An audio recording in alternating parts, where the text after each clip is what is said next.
Julgados e comentados. A jurisprudência sob a ótica do Ministério Público. Uma produção Ministério Público do Paraná.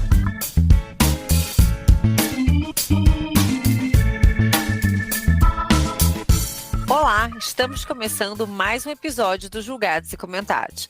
Eu sou Fernanda Soares e nesse episódio vamos conversar sobre o uso da DPF como instrumento de controle de convencionalidade com a participação de Manuelita Hermes, Procuradora Federal da AGU. A necessidade do Brasil se alinhar aos tratados internacionais de direitos humanos e às decisões da Corte Interamericana de Direitos Humanos decorre de compromissos assumidos voluntariamente pelo Estado brasileiro na esfera internacional. Ao reconhecer a jurisdição obrigatória e vinculante da Convenção Interamericana de Direitos Humanos, em 98, sujeitou-se à supervisão e controles internacionais sobre o cumprimento de tais normas. Tal alinhamento não é apenas uma questão de reputação internacional, mas, sobretudo, de adimplemento e obrigações jurídicas assumidas passíveis de responsabilização internacional. A materialização desse alinhamento se dá fundamentalmente por meio do controle de convencionalidade, que realiza um processo lógico de verificação da compatibilidade vertical das normas racionais com o arcabouço normativo e jurisprudencial interamericano. No Brasil, a aplicação do controle de convencionalidade já ocorre em diversos graus do Poder Judiciário, sendo que, historicamente, o exercício desse controle passou por um desenvolvimento no âmbito do STF. É nesse palco de controle concentrado de constitucionalidade que a DPF surge como um potencial significativo. Sua natureza subsidiária e sua capacidade para abarcar a tutela de preceitos fundamentais se configura como um instrumento poderoso para impulsionar o controle de convencionalidade. Isso não apenas aprimora a proteção de direitos humanos e fundamentais, mas também fortalece a legitimidade, a eficácia do nosso sistema de justiça, garantindo que a atuação estatal, em todas as suas vertentes, esteja em plena harmonia com os padrões internacionais que assumimos. Vamos aprofundar essa discussão e entender os desafios e a oportunidade que se apresenta com a utilização da DPF no controle de convencionalidade. Para isso, seja muito bem-vinda, Manuelita.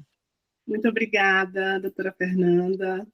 Olá a todas as pessoas que nos escutam. É uma imensa alegria participar do podcast Julgados e Comentados. Deixo aqui meus parabéns pela entrega que vem sendo feita aí com várias edições, com muitas discussões proveitosas para o debate jurídico no nosso país.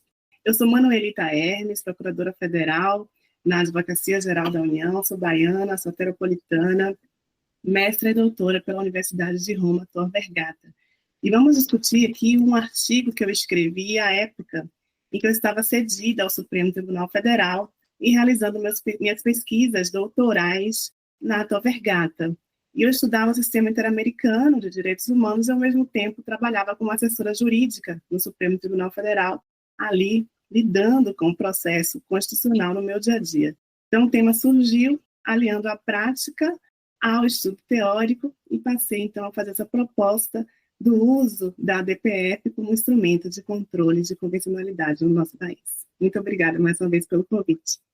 Manuelita, eu que agradeço você ter aceito estar aqui conosco, porque, para mim, eu confesso o seguinte, que o que eu acho de mais rico na academia é quando a gente consegue aproximar realmente a academia da realidade. Então, isso que você vai trazer aqui para a gente hoje, a parte acadêmica com a parte prática, eu acho que essa é a grande entrega que a academia pode fazer. Então, assim, eu confesso que eu estou, assim, um tanto quanto ansiosa pelo nosso episódio, porque eu realmente, assim, isso é algo que eu considero muito importante isso, e às vezes eu acho que foge a algumas pessoas que se dedicam só à academia e não conseguem fazer esse intercâmbio entre a academia e a prática. E você faz isso muito bem. Então, eu acho que nossos ouvintes aqui só têm a ganhar com o nosso podcast hoje. Então, vou já, sem mais delongas, eu já quero partir para as nossas perguntas, para que a gente possa, então, aqui aprender muito com você, né, nesse episódio.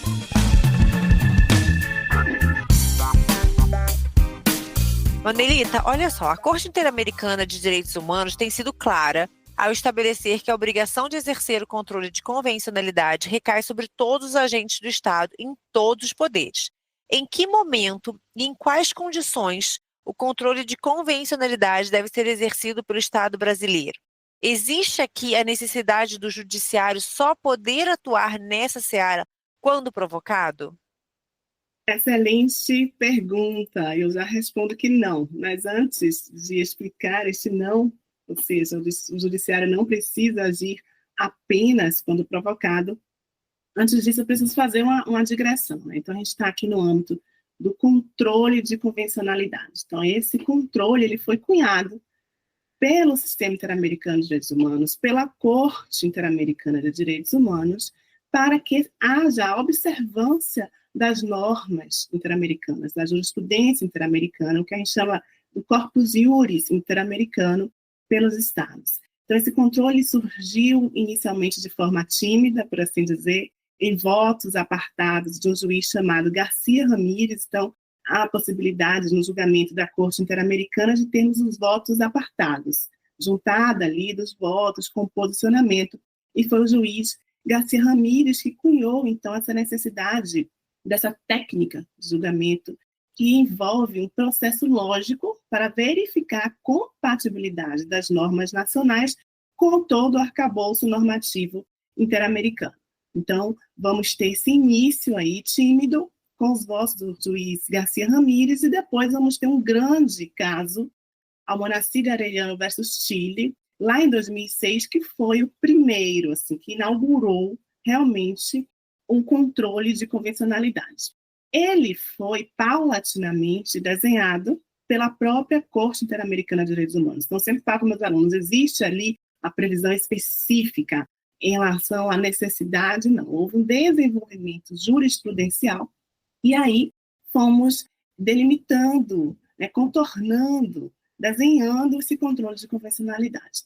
Então, a gente pode ter o controle concentrado, por assim dizer, que é feito pela própria Corte Interamericana de Direitos Humanos, que vai, quando chega uma demanda interamericana, apreciar o comportamento daquele Estado em relação ao cumprimento das normas e jurisprudências interamericanas, o controle próprio, o controle concentrado, original. E temos no âmbito nacional interno também o controle, que pode ser, à luz aqui do que a gente faz de diálogo com controle de constitucionalidade, o controle difuso. E aí é que eu vou chegando aqui à resposta.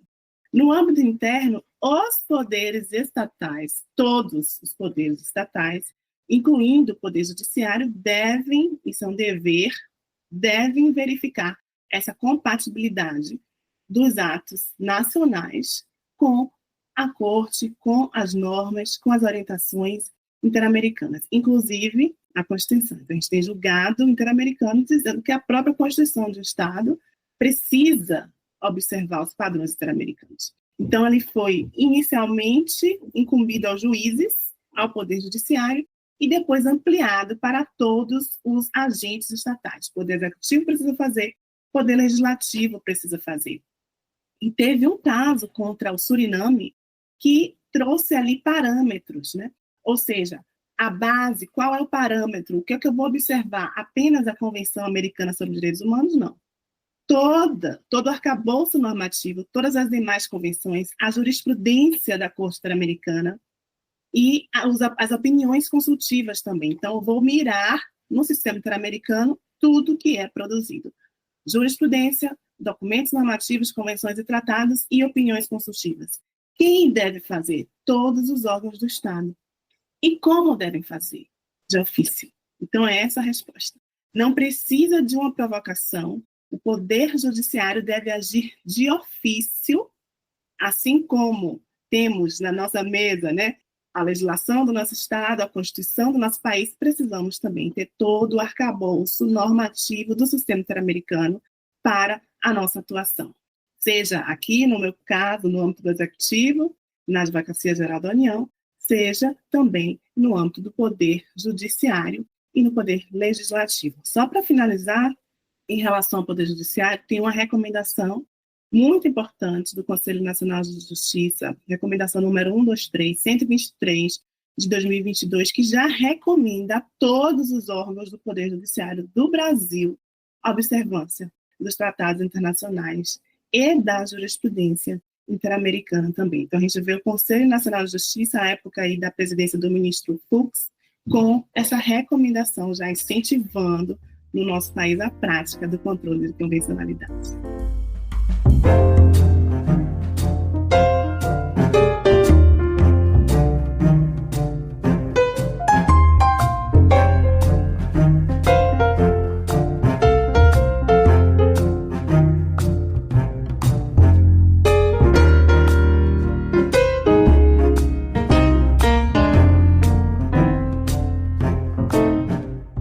Manuelita, olha só, na Revista de Estudos Constitucionais Suprema, em um artigo de sua autoria, você trabalha com o uso da arguição de descumprimento de preceitos fundamentais como um instrumento processual idôneo para permitir o avanço do controle de convencionalidade no Brasil.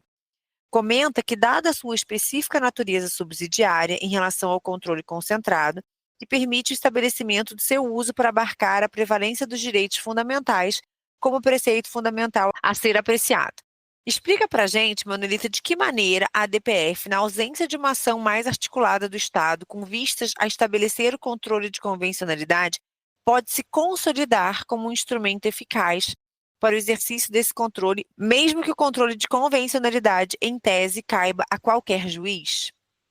Exatamente. Eu escrevi esse artigo na Revista Suprema, que é a revista do Supremo Tribunal Federal, e trago essa proposta de uso da ADPF. Então, a ADPF, só lembrando aqui, ela é um instrumento do processo objetivo, um instrumento de controle de constitucionalidade, e ela, assim como o controle de convencionalidade, surgiu timidamente também, né? Então, ela surgiu sem contornos muito definidos, com contornos ali deficientes, e também foi via jurisprudência que a ADPF foi ali mudando sua envergadura, por assim dizer, no nosso país. Eu sempre digo hoje que a ADPF é a grande vedete das políticas públicas, né? Causas complexas, processos estruturais. Então, a gente veio aí um crescimento incrível da ADPF no âmbito do controle de constitucionalidade.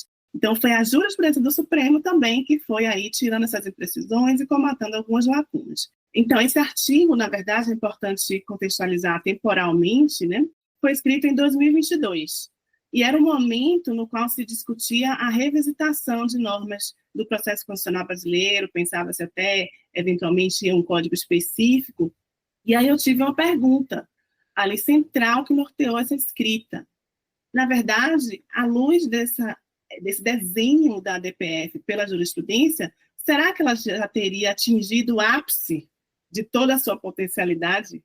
Será que a jurisprudência pelo Supremo teria ainda como elastecer a utilização dessa ADPF e, especificamente, para que ela sirva a conferir mais efetividade, repito, mais efetividade ao sistema interamericano de direitos humanos, né? Então, a minha resposta em 2022 foi não, e, atualizando, em 2025 continua sendo não. A ADPF não atingiu o ápice das suas potencialidades e, a meu ver, a jurisprudência do Supremo Tribunal Federal ainda pode aprimorar os contornos da ADPF. Então, aí, no artigo, eu vou defender, com base no artigo 4º, inciso 2º da Constituição, que prescreve ali o princípio da prevalência dos direitos humanos. São os princípios que são elencados no artigo 4º, e no inciso 2º tem prevalência dos direitos humanos. E ali eu coloco a prevalência como um verdadeiro preceito fundamental. Então, trata-se de um preceito fundamental, e ali a ADPF, a arguição de descumprimento de preceito fundamental, pode, então, ser manejada para que o Supremo efetive esse controle de convencionalidade como um grande juízo interamericano. Que a Corte Interamericana defende, né, preceitua, na verdade, a Corte não defende, ela preceitua que cada juiz, cada juíza, cada órgão do Poder Judiciário nacional também é órgão do Poder Judiciário interamericano. Então, essa interpretação da Constituição vai trazer aqui, a meu ver, essa abertura para que a ADPF abarque a prevalência dos direitos humanos como preceito fundamental.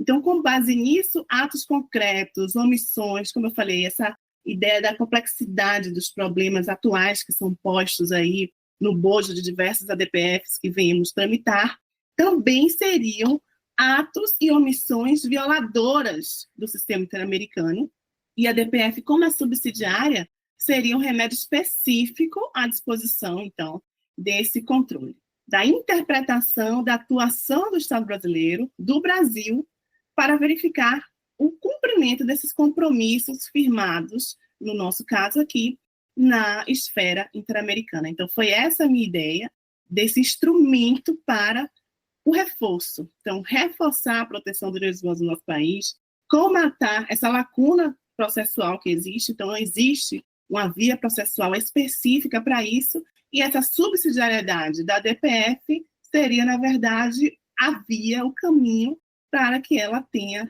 também essa possibilidade de atuar à luz do sistema interamericano e ser aperfeiçoada, então esse uso aperfeiçoado pelo Supremo Tribunal Federal.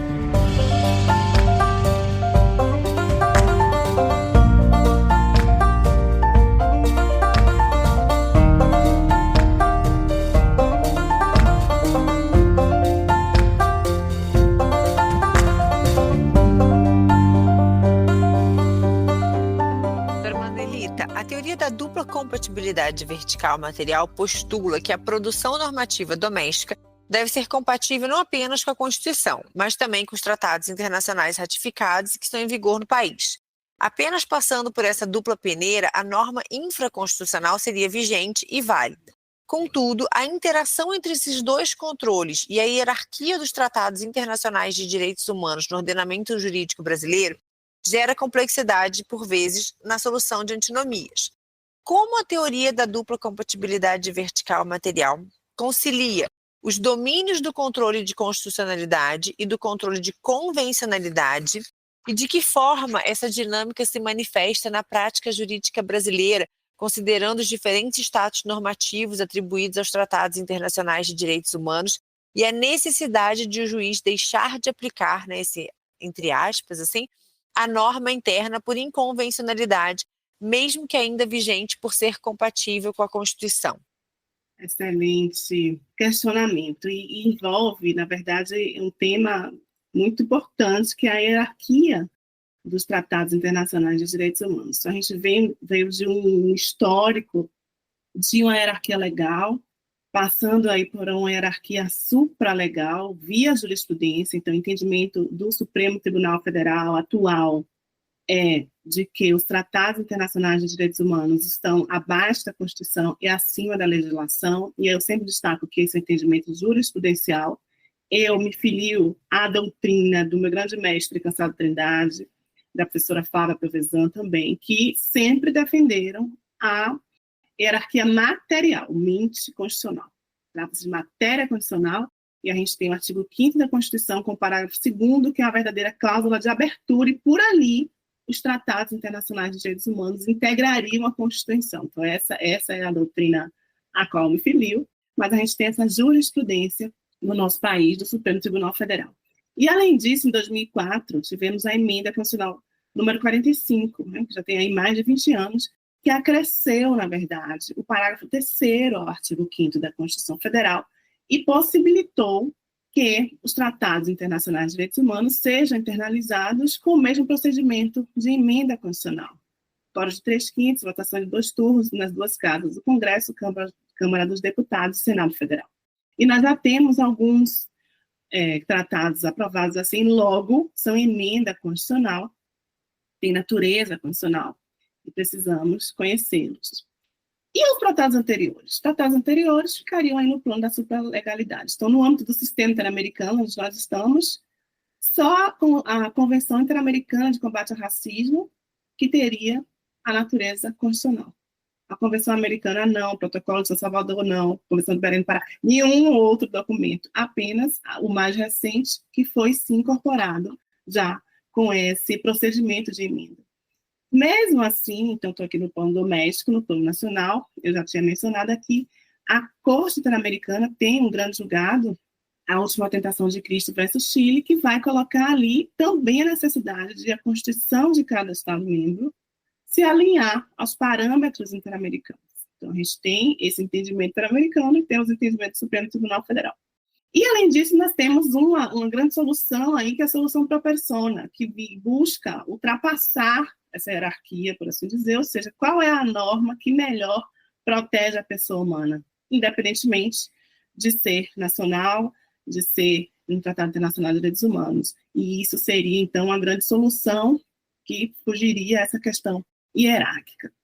Enquanto isso, na verdade, eu me alinho, como eu já disse, à doutrina que defende a natureza materialmente constitucional como soberanamente o Brasil aderiu a um sistema de proteção de direitos humanos, temos a intérprete última, que é a Corte Interamericana de Direitos Humanos, então também me alinho à jurisprudência aqui que advém da última tentação de Cristo. Então, fomentamos essa prática do controle de convencionalidade, sim, ainda que a norma seja constitucional, né? Aqui na minha mesa, olhando à luz da Constituição, eu perceba que a norma tem compatibilidade constitucional. Talvez, ao me debruçar sobre os entendimentos interamericanos, ela não seja convencional. E poderíamos, então, não aplicá-la. E aí, agora eu faço uma menção ao sistema europeu de direitos humanos. Então, isso parece assim, gente, vai deixar de aplicar mesmo sendo constitucional? Que absurdo, que proposta aí muito subversiva, talvez. Mas é bom sempre olhar para fora, eu gosto de dar direito comparado, a gente precisa ver outras experiências. E aí, olhando o sistema europeu de direitos humanos, a experiência da França é muito inspiradora, por assim dizer, né? Tem uma professora, Laurence Bourgogne-Lassen, que ela foi quem me recebeu na Sorbonne quando eu estudei, finalizei a minha tese lá em Paris, e ela tem um escrito que diz que lá na França o Conselho Constitucional, vejam, o Conselho Constitucional por vezes não menciona, né, a efetivação de controle de convencionalidade e faz uma leitura um pouco nacional, né, nacionaliza a interpretação, por mais que esteja compatibilizando, não faz expressa referência da conformidade à Convenção Europeia de Direitos Humanos. Mas lá a gente tem um controle feito pelo Conselho Constitucional, mas a gente tem já estabelecido o controle feito pelas jurisdições ordinária administrativa. Lá tem o contencioso administrativo. E lá já é uma prática se realizar o controle das normas francesas, o controle de convencionalité, é ter algumas opções. Ou manter essa norma, ou seja, vou aplicar a norma por quê? Porque ela é compatível com o sistema europeu de direitos humanos. Ou eu vou deixar de aplicar, então lá na jurisprudência francesa, tirando o Conselho Constitucional, o judiciário já deixa de aplicar quando houver esse choque. Além disso, a outra via é fazer uma interpretação conforme a Convenção. Então, a gente tem aqui conforme a Constituição, também tem ali como fixar uma interpretação de modo que aquela norma nacional seja considerada também convencional. Então, deixo aqui essa experiência francesa para nos inspirar e mostrar que realmente é viável deixar de aplicar. Desculpa interromper aqui, mas eu confesso que nesse momento meu cérebro, assim, sabe quando ferve com essa ideia nova? Assim, eu confesso que eu nunca tinha refletido sobre essa perspectiva, e aí eu tô aqui assim, gente, eu tenho que passar para as outras perguntas, mas essa realmente mexeu comigo aqui. Então, assim, achei que você foi intencional já no meio do podcast deixar a gente com essa reflexão, assim, trazendo do direito francês. Adorei, Manuelita. Vou refletir, ainda não tenho, assim, uma opinião formada.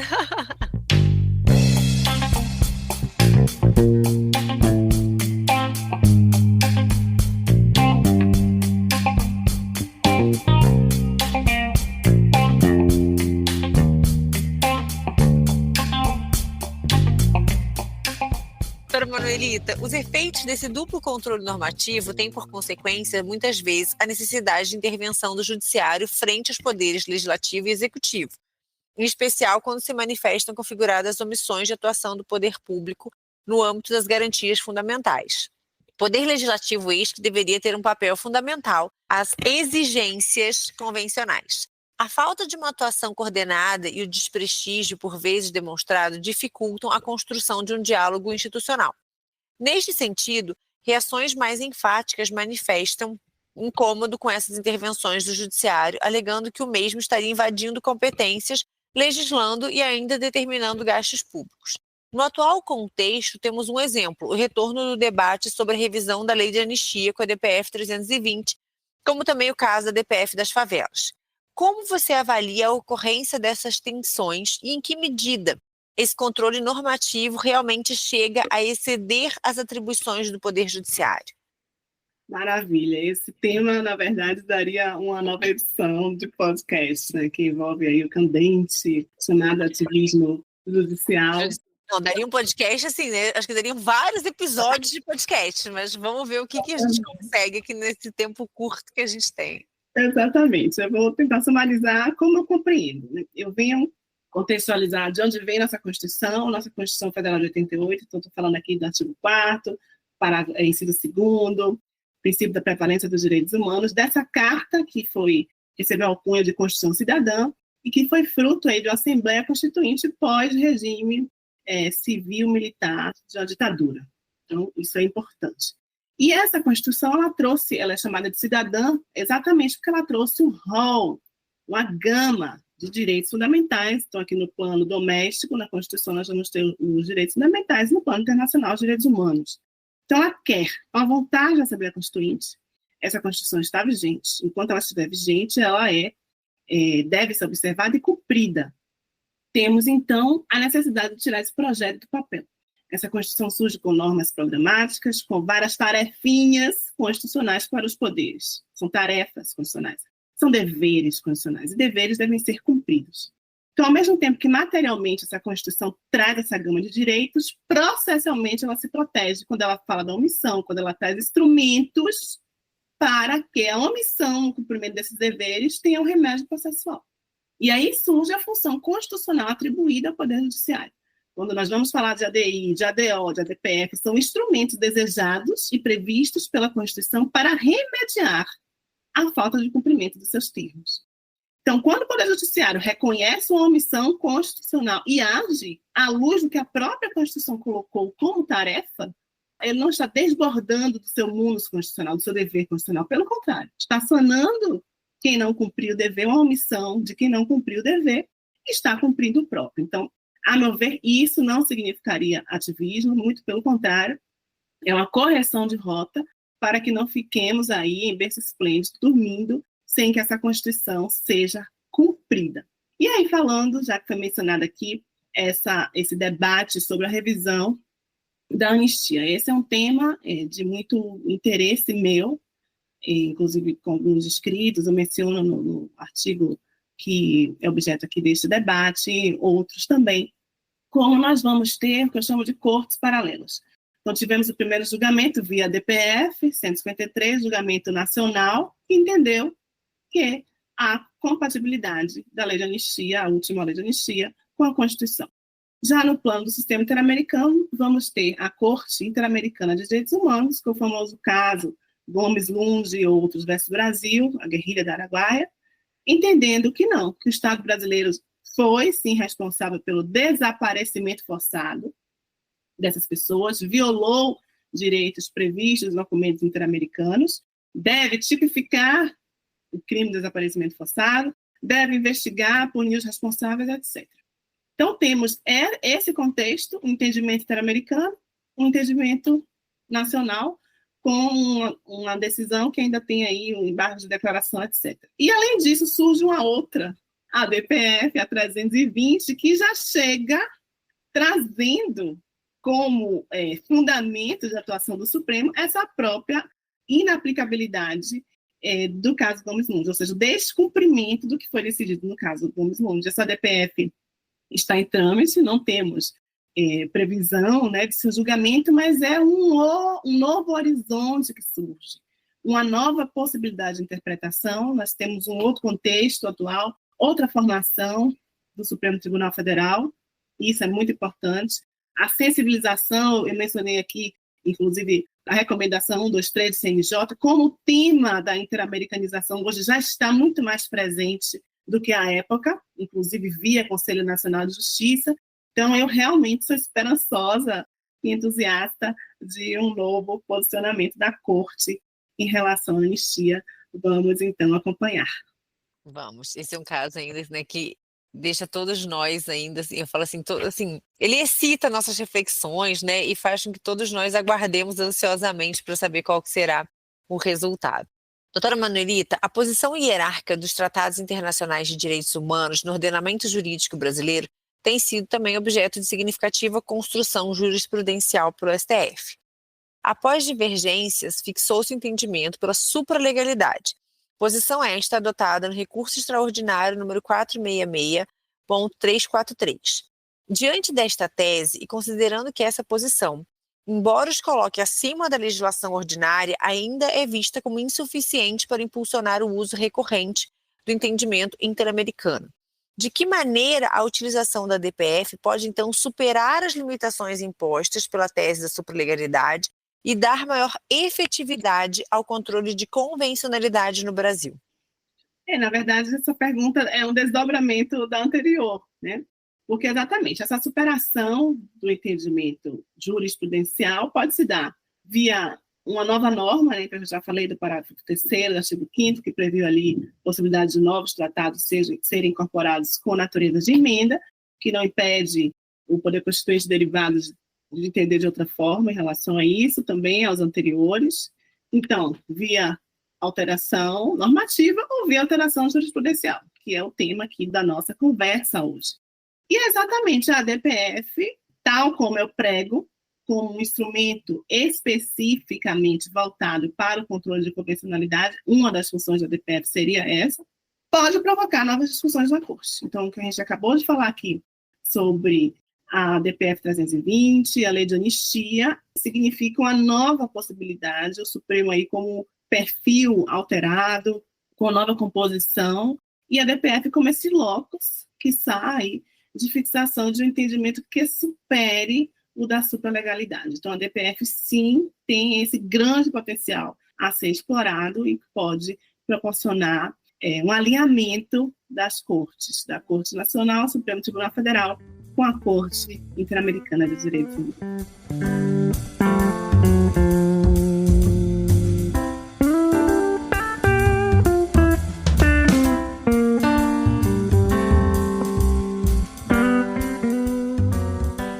Doutora, olha só, no âmbito da fiscalização do cumprimento das garantias fundamentais e a compatibilidade com as normas internacionais, temos uma distinção entre uma atuação que busca exercer uma aferição e outra, o controle de constitucionalidade propriamente dito.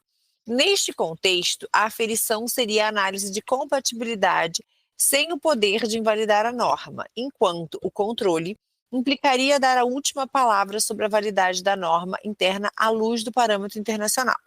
Considerando as funções do Ministério Público, de que forma o dever de fiscalização do cumprimento das normas internacionais de direitos humanos se insere como uma finalidade institucional e como a distinção entre aferição e controle de convencionalidade se aplica à atuação prática dos membros do MP? Maravilha. Como meu artigo versa sobre processo objetivo e controle de constitucionalidade no Supremo Tribunal Federal, em relação a essa pergunta, eu vou salientar a legitimidade ativa que é conferida ao Procurador-Geral da República, né?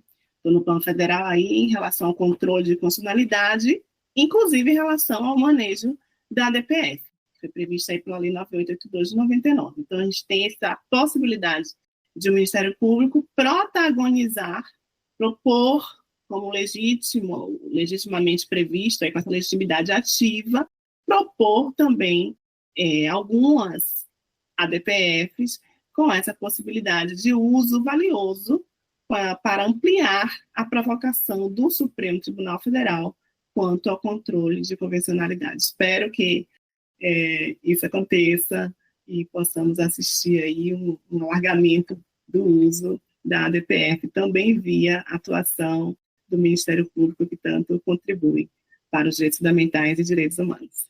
E olha só, Manuelita, vamos encerrar, mas antes, né, eu queria terminar aqui o nosso podcast com mais uma pergunta. Eu falo assim, a gente até se adiantou aqui no que seria o nosso tempo regulamentar do podcast, mas como a conversa está muito boa, eu falei, não vou interromper, ainda vou vir com mais uma pergunta. Então vamos lá, olha só, no seu estudo, Manuelita, você apresenta uma tipologia de utilização da DPF no âmbito do controle de convencionalidade, conforme explicações já realizadas pelo STF, como a DPF 708, a DPF 153 e 320 e a DPF 635. Explica para nós essas tipologias e como a sua aplicação possibilita uma sistematização de atuação. Perfeito, obrigada por essa pergunta. Eu trago no artigo essa proposta do STF como juiz interamericano, e aí pergunto, né, como seria, né, o STF poderia prolatar decisões para evitar que um caso chegue ao sistema interamericano, que chegue à comissão ou à corte.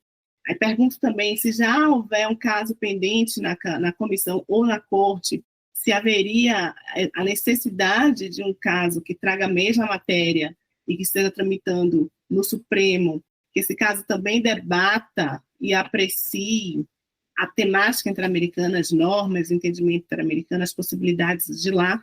E, finalmente, se após já ter ocorrido uma atuação do sistema interamericano via recomendação da comissão ou decisão de mérito da Corte Interamericana, se caberia ao Supremo evitar, digamos, uma recalcitrância do Brasil, evitar o descumprimento do Brasil, e por isso também proporcionar um profundo debate, né, um debate real sobre todos os meandros convencionais ali do caso posto perante o Supremo Tribunal Federal.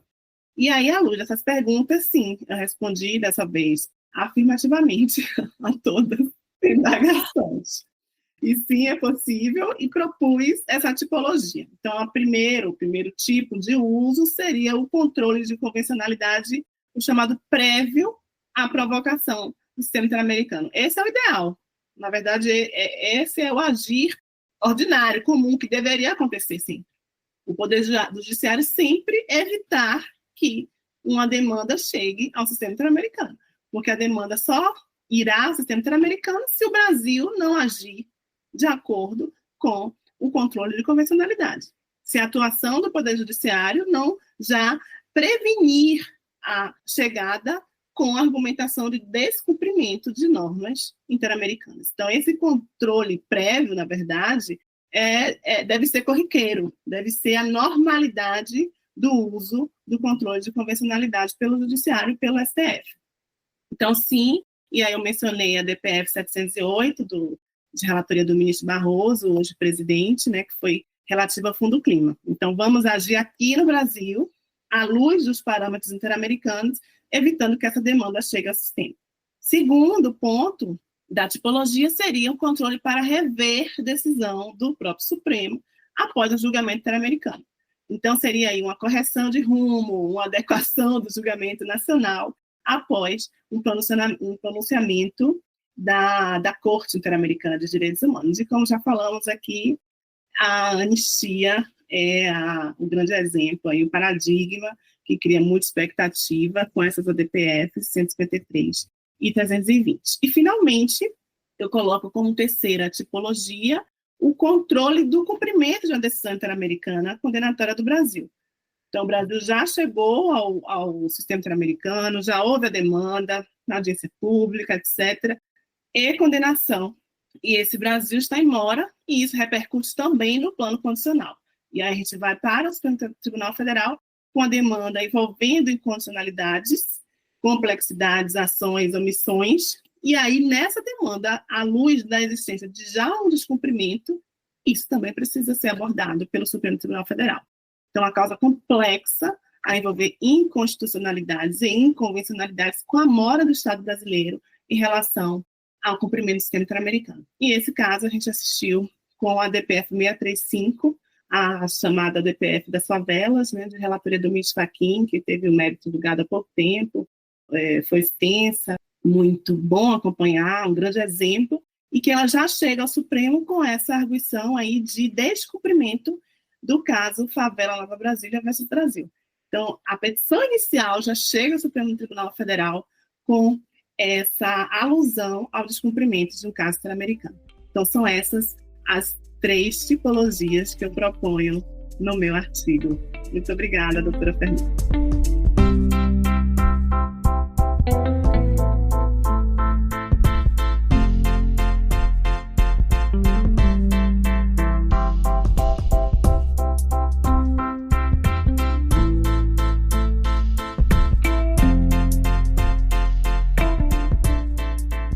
Manuelita, sou eu quem agradece. Assim, foi uma riqueza esse podcast, assim, que eu não consigo descrever. E o que eu posso fazer nesse momento é realmente te agradecer, assim, com muita sinceridade, sabe? Foi, assim, incrível toda a contribuição que a senhora trouxe para nós aqui. Então, meus sinceros agradecimentos. Eu que agradeço imensamente o convite. Foi uma alegria poder conversar sobre esse artigo, saber que foi lido, inicialmente foi dito, né, de aliar a prática profissional e academia. Então, além de aliar e escrever, o que mais a gente quer é que o artigo seja lido. E lido por profissionais, aqui no âmbito do Ministério Público, e com essa potencialidade de termos as nossas propostas aí sendo refletidas e, quiçá, adotadas por uma instituição que tanto pode contribuir para os direitos humanos do nosso país. Isso me deixa realmente honrada e lisonjeada. Agradeço muitíssimo a oportunidade dessa conversa aqui no podcast.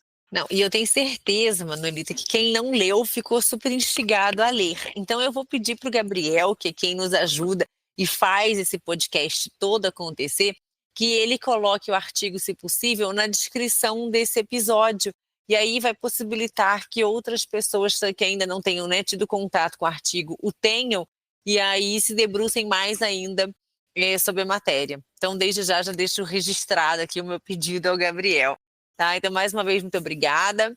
Agradecimento também ao Gabriel, que é quem faz o nosso podcast acontecer. E você, nosso ouvinte, não esqueça de nos seguir no aplicativo de sua preferência, também em nossas redes sociais. Procure no Instagram por ESMP_PR ou acesse no perfil da descrição do episódio. E, claro, não esqueça de nos enviar suas sugestões, temas, dúvidas e comentários. Mais uma vez, muito obrigada por estarem aqui conosco e até a próxima. Uma produção Ministério Público do Paraná.